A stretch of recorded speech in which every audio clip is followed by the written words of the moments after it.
So, like you mentioned as well that just there are like 3 to 4 bureaucrats, working in some ministry in China that are reviewing the applications that are coming in, right?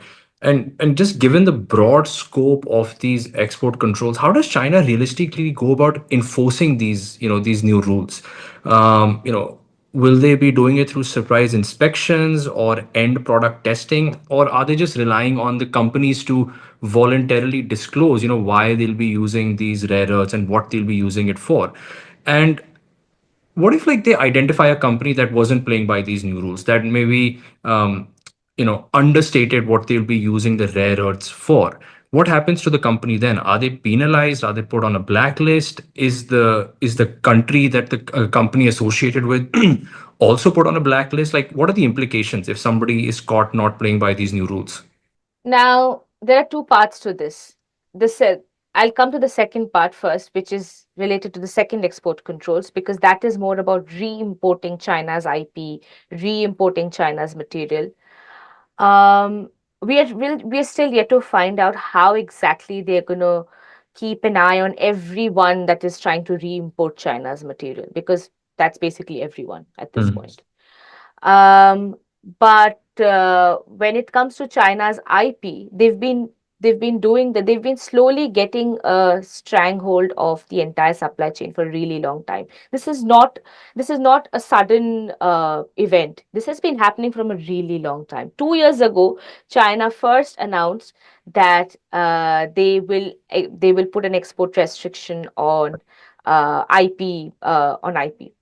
Now, but what this means this time is that anyone, say for example, is using Chinese technology to separate or to manufacture rare earth permanent magnets.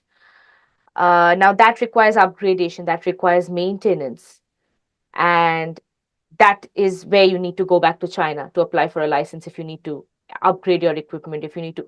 Or a lot of companies are dependent on reagents from China. That comes into the picture. Now, coming to back to the first part of the problem, when this first happened in April, the restriction was on anyone who was trying to export from China. And what they've done is there are no more privately owned rare earth companies anymore.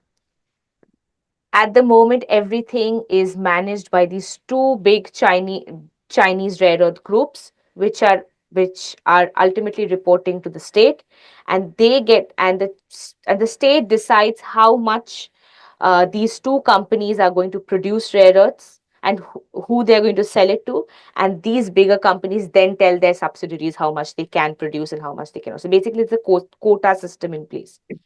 So anyone who's trying to sell rare earths has to come back to them to get material, and then they have to apply for a license. Yes, there is some liquidity in the spot market, and that's why uh, the prices in the spot market have been volatile since these export controls. But the spot market is also going to, I mean, whatever liquid material is there is also going to get exhausted in some time, right? Because yeah, I mean, yeah, there's not enough stockpile. So ultimately, what China has been doing is getting a stronghold of the entire supply chain from producing to consumption. So they have the visibility on who is producing and where is it going to. But what Yeah. really happens, like if they find a company and that hasn't been playing by the rules? Does that company get blacklisted from buying from any of the state-owned enterprises that are supplying rare earths? Yeah, kind of. I mean, it's. I mean, at the moment, and if we try to talk in China, if we try to get information, when we talk to market participants, they're not allowed to talk. Right. Okay. And I mean, they've China's even issued a warning. Say, for example, a country or any company who's trying to stockpile material. So they're going to compare previous export volumes to current export volumes, and if they see a discrepancy, they're going to completely blacklist that company or that country. They've issued that warning.